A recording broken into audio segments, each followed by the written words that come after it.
Can the Saints realistically follow the blueprint laid out by the Lions? We are here reacting to New Orleans Football, a live stream. Now, we are not going to watch the entire live stream. I saw this question pop up. I really want to get into this because I think it's interesting.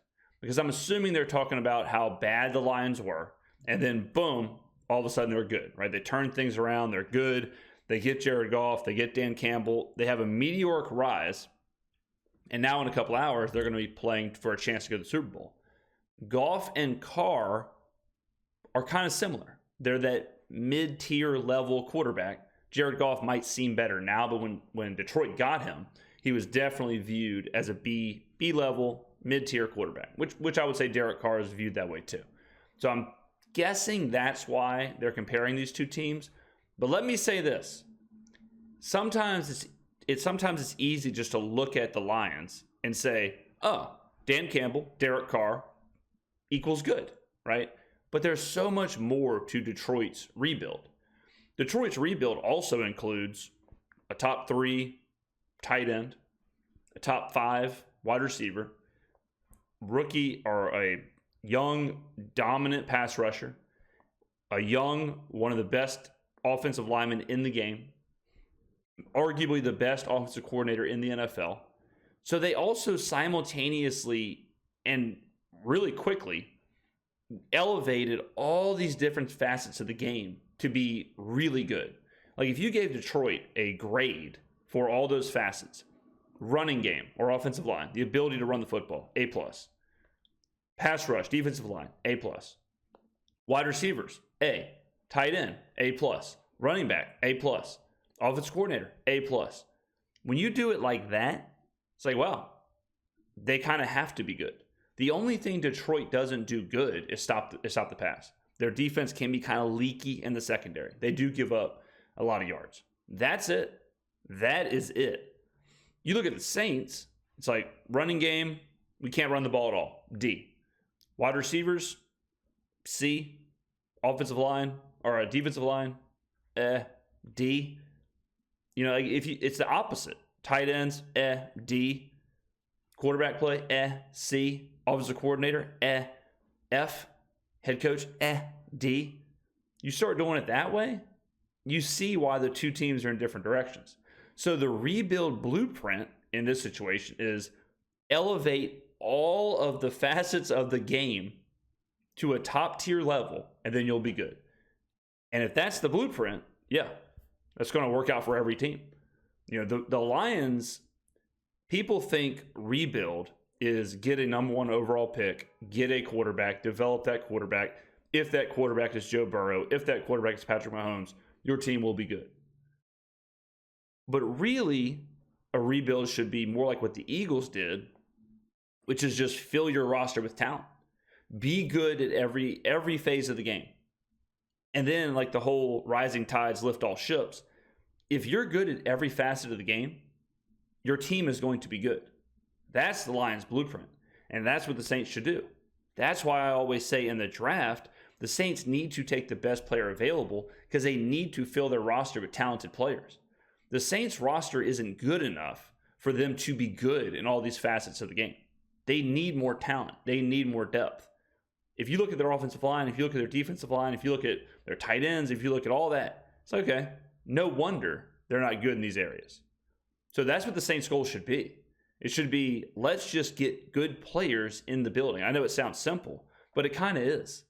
That's the goal. Shouldn't be, let's draft a raw offensive lineman from who knows where university, develop them, and then in a couple years we may get something out of them. That shouldn't be the move. The move should be, who's the offensive lineman that we can get, whether it's through free agency or trades or drafts, who can we get to come in here and dominate? Because we want to have a dominant offensive line. That's our identity. That's what you should say. That's what you should do. Where's the pass rusher? Is it the free agency? Is it a trade? Is it the draft? Who's the pass rusher that's going to come in and give us double-digit sacks? Who's going to be the threat off the end? Have an identity. Find a linear path to getting that identity. You do that enough, all of a sudden you got a pretty good team. Our first topic today, the Lions have made their run in the playoffs. They don't have an elite quarterback. Yeah. They kind of feel like a team that is the blueprint for someone that wants to build around a mid-level quarterback, get the right structure around him, the right coaching around him, the right offense around him, and off you can go. Is that a realistic option for the Saints moving forward? I think it is. I mean, I think it's worth mentioning. I mean, obviously everything has to go right, and they've had like 2 first-round draft picks every year for the last 3 years because of the Matthew Stafford trade and other trades that they've made. And the Saints have not restocked their shelves with the draft picks. Penei Sewell, Aiden Hutchinson. I mean, you can't just gloss over the fact that they nailed it with their offensive tackle and their defensive end. But I think it's important to be like, with the Saints, the discussion for the last few years has been you either have to tear it down or go all in.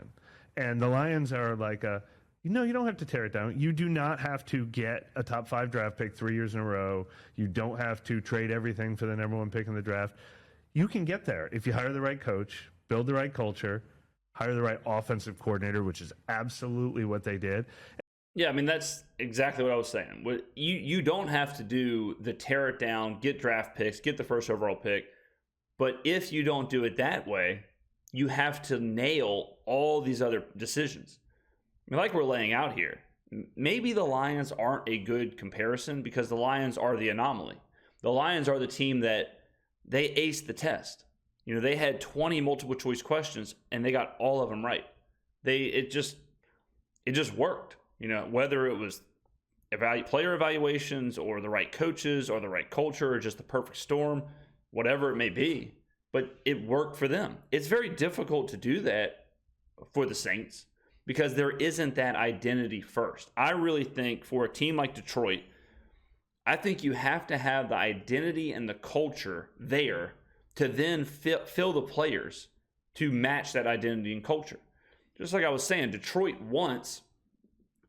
came in and the culture and the identity was we're going to have a strong offensive line and a strong defensive line. We are going to do that. And then they filled filled the roster with players to do those things. They achieved those things and they just kept going. Right? So without the culture, without the identity, what the Saints do not have, we know that. The Saints do not have the culture, do not have the identity. How can you get the right players? It really does start at the top.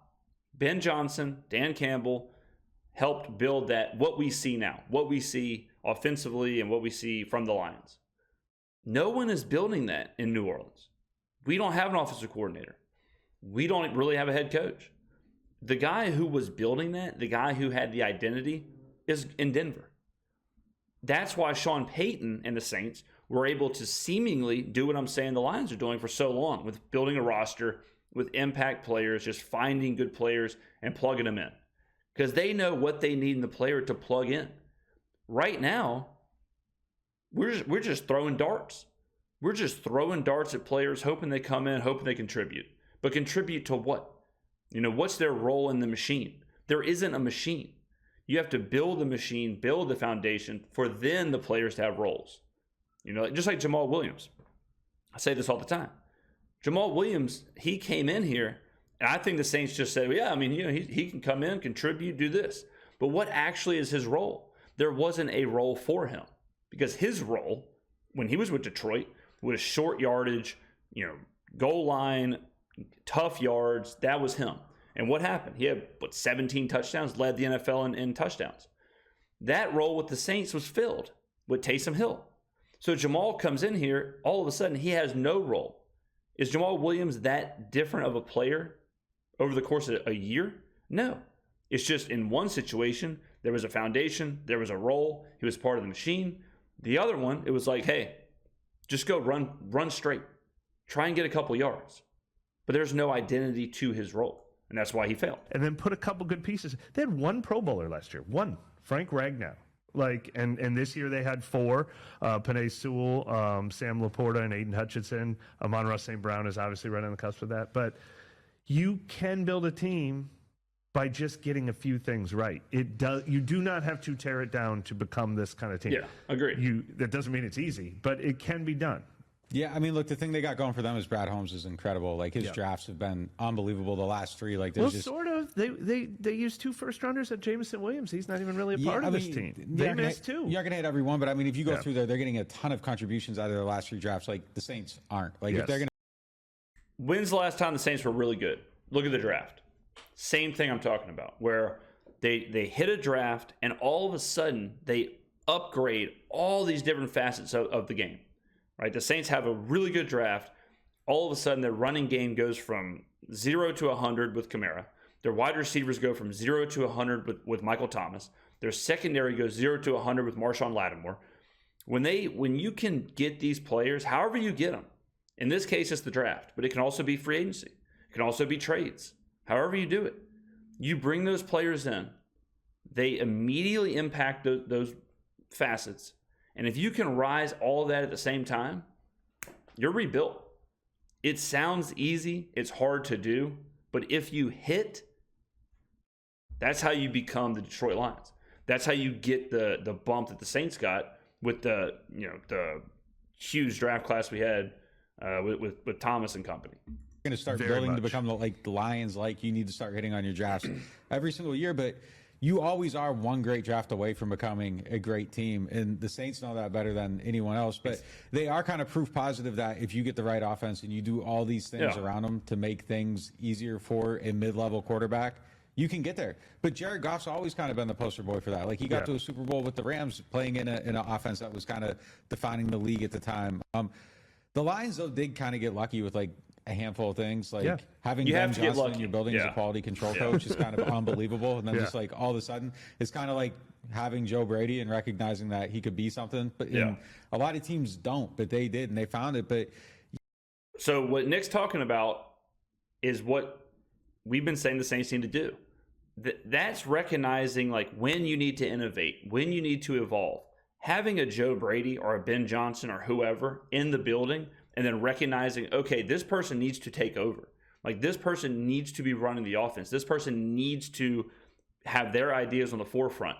That's the opposite of keeping Pete Carmichael around for 20 years.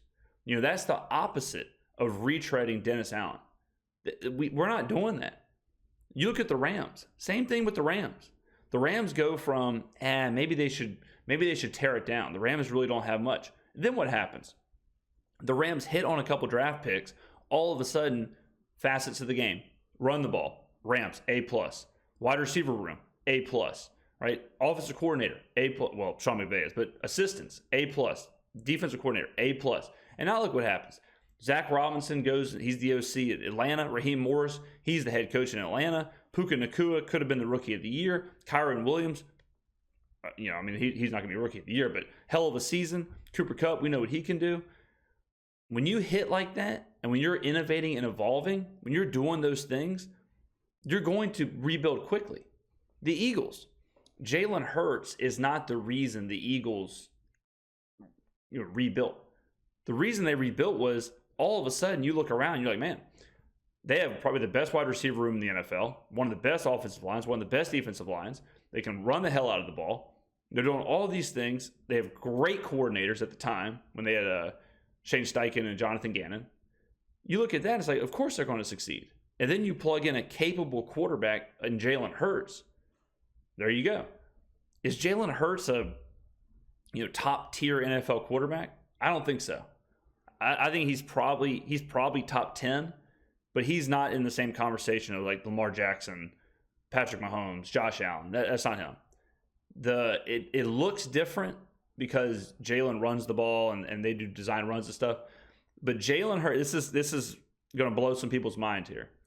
Jalen Hurts is way more similar to the Jared Goffs and the Derek Carrs than he is to the Lamar Jackson and the Patrick Mahomes. Jalen Hurts is there to efficiently run the offense, efficiently run this system.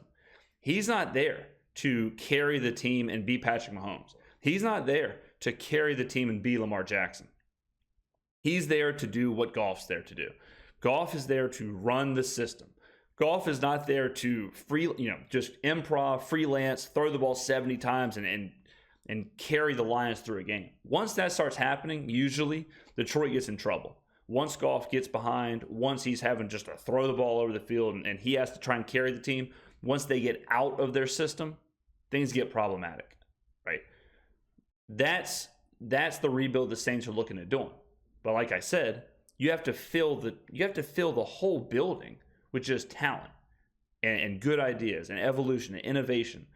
What we just talked about getting all these talented players, getting younger, getting these new ideas in. How opposite of that is what we're looking at in New Orleans with, up until a couple weeks ago, Pete Carmichael, Dennis Allen. You even look at the roster. It's just the same players. It's the same players. Nothing new.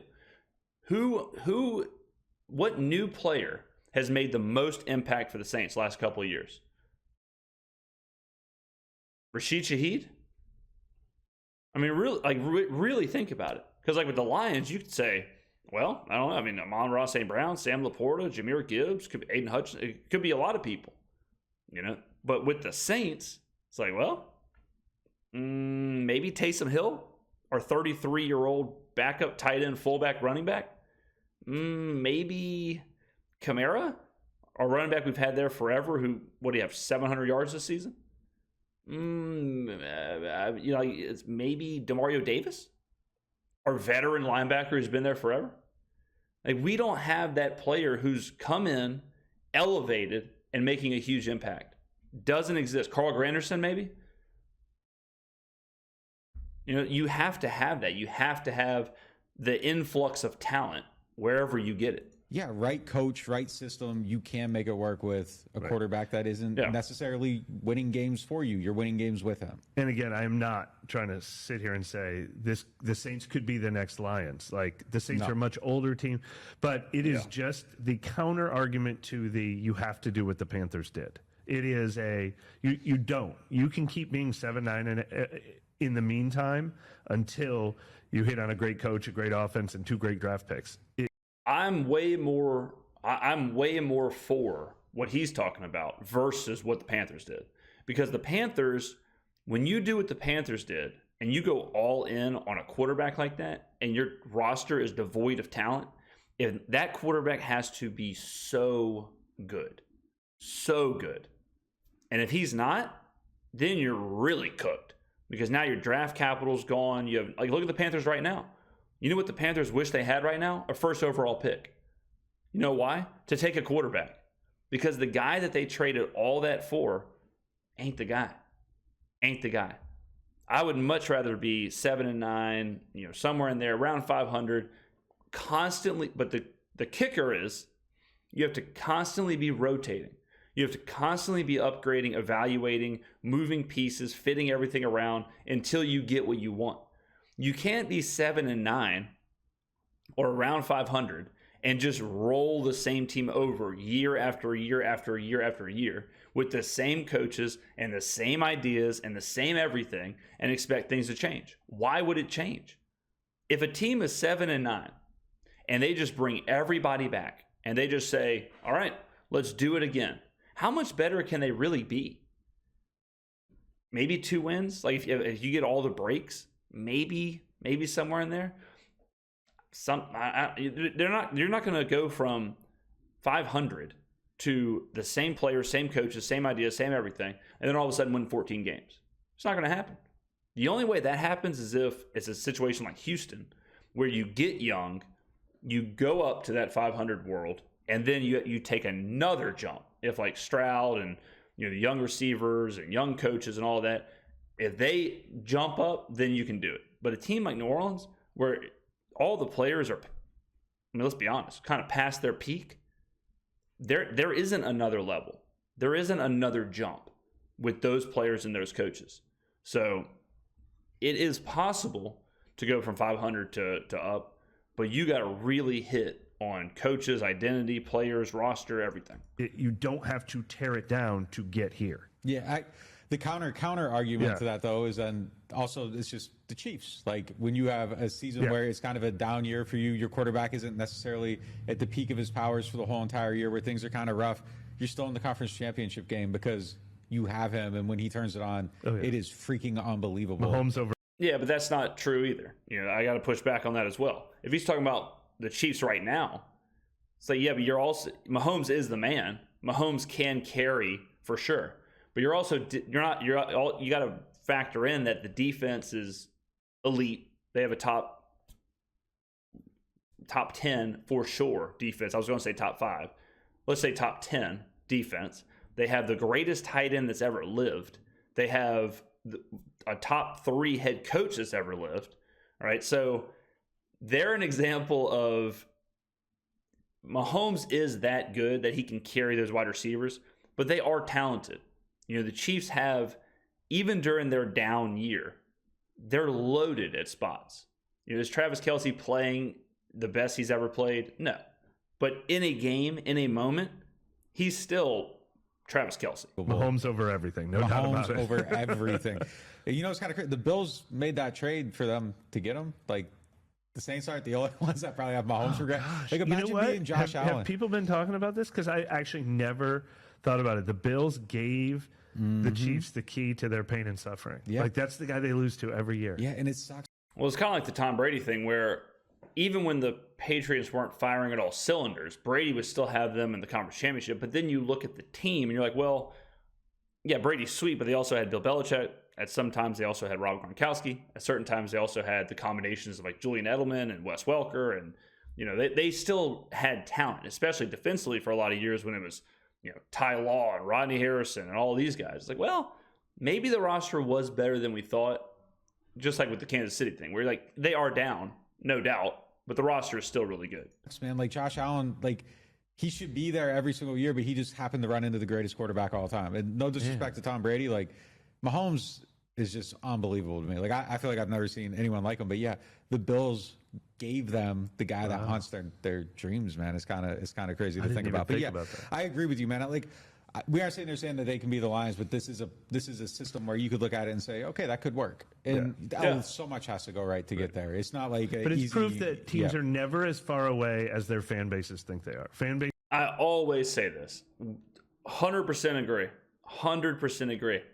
And I was having a conversation about the Lions this season in the comments where someone was like, it took 30 years of rebuilding and roster turnover and this, and this for the Lions to be good. It wasn't overnight. Newsflash, it was overnight. It can be this fast. The Saints could be the Lions next year if the Saints get the right OC, get the right identity, get the right culture, nail draft picks, fill the roster with talent. If they do all that. But if they don't do that, they can't be the Lions. Any team, like the Giants. The Giants are terrible.